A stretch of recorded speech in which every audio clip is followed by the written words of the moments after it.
Let's start again, shall we? I think you should. Okay, the audience. Hello, I'm Charlie Coldfield, and I am the writer and director of Clarke Andrews Tempest.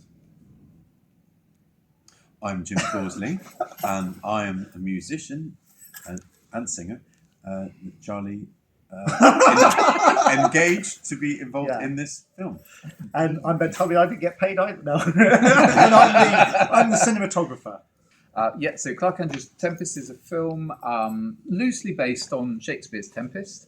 It takes place on the island where Prospero once resided in that play. And it's about a faded silent film star who washes up on those shores. Very faded, very faded. And there he meets Arial, the sprite, played by Jim. And he becomes possessed by various characters in Shakespeare's play as he works his way around the island, whilst, mulling over his own lives and loves and things. Shakespeare, I never knew it was Shakespeare. Yeah.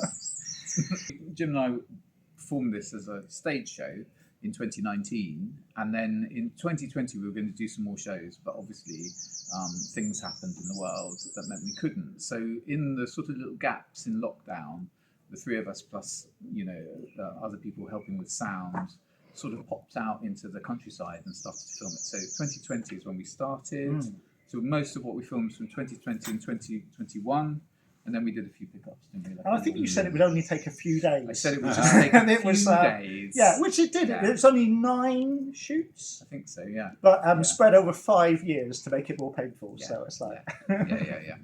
We're all very busy in between, aren't we? I was flat out. Yeah. I had to really cram those days in. Yeah. But it was like a really good creative thing for us to do when in lockdown, where it was difficult to do stuff. Well, for us. Yeah, no, it was lovely. Yeah, we just used him because he's got all the equipment.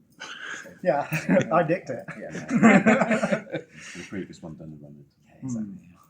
It's because it's quite a meditative piece. We were able to just use this wonderful location we got in Devon and Dartmoor and the coastline and stuff like that. And we're just able to let the landscape speak for us, isn't it? It's such a beautiful thing, and it's something really. It's like such a gift to be able to photograph like these wonderful locations. Shame these are it, but it's all going really nicely. Yeah, I didn't want to get too high. Nice answer. Yeah. The one thing we haven't said is that it started life as a one-man show, didn't it, originally? Oh, yeah. And then that was 2013, where Charlie performed it solo with some film as well that went with it. And then you decided to reimagine it as a duo piece. And so we sort of developed the character of Arial as a non-speaking part, but that instead of speaking, actually sings all the Arial lines and a few other songs that we created as well, specifically for the show.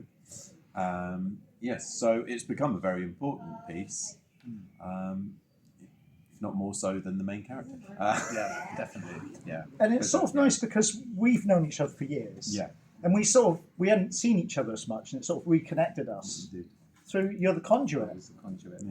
Yeah, for a better friendship. I knew I did. But it was a lovely excuse to hang out and spend time in the beautiful outdoors of Devon. And what is it about the Tempest?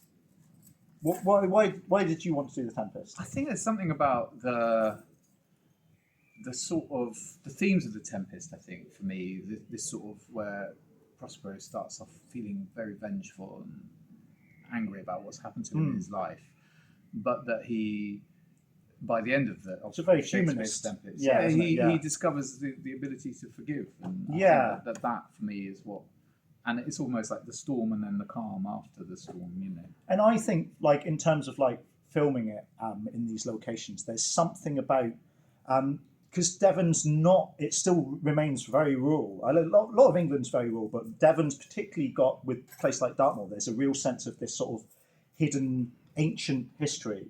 And that sort of sense of like the passage of time, I think, really comes out when you photograph these landscapes and like the cliff sides that are eroding and stuff. You get a real sense of this sort of, and yourself who is ravaged by, because the early shots are you look quite significantly younger. In the film there are some flashbacks which were actually filmed in 2013 for the original version of the show, so I do look significantly younger.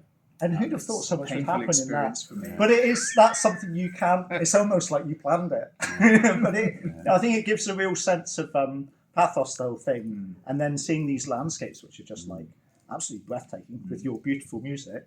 The last song, which it was hard work doing the grade because I kept going like that. It was like blubbing every time. It was really irritating. Actually, I was very angry by the end of it. But well done, beautiful song. Yeah.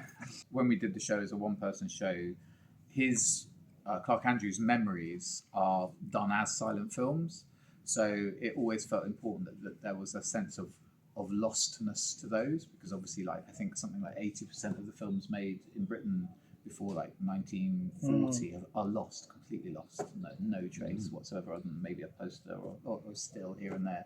So there was that sense of his life that he'd lived was lost. So like film it was only existing in his memory. So yeah, that was a key kind of theme, I think. There's something I think about like Devon. Because Devon's beautiful, but there is a sort of increasingly more. I mean, we were talking about earlier.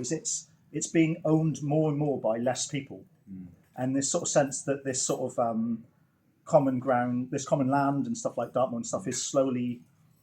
You know, there's a lot of debates at the moment about like wild camping and stuff like that. These things are part of something that's historically belonged to people and is slowly being taken away from us by, as we were talking about second homes and stuff like that. And I think,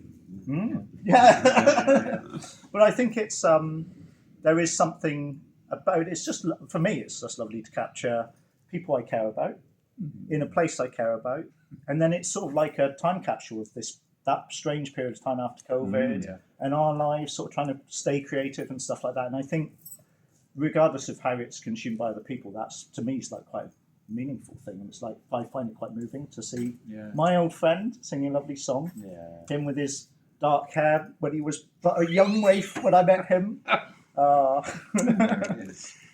We're more looking to sort of find screenings for it in anywhere from village halls to small like cinemas and art centres, independent things, rather than take a festival route. Although if opportunities come, we'll take them. But because it's a short, it's 85 minutes, and it's quite an artsy, meditative piece. I think it's finding connecting to places that maybe have links to heritage or folk music or like Shakespeare. There's an audience that's probably quite niche in some respects, and then there's a broader sense of it being art, because it's not it's not John Wick, is it? It's not John Wick, even though we tried to get the franchise rights.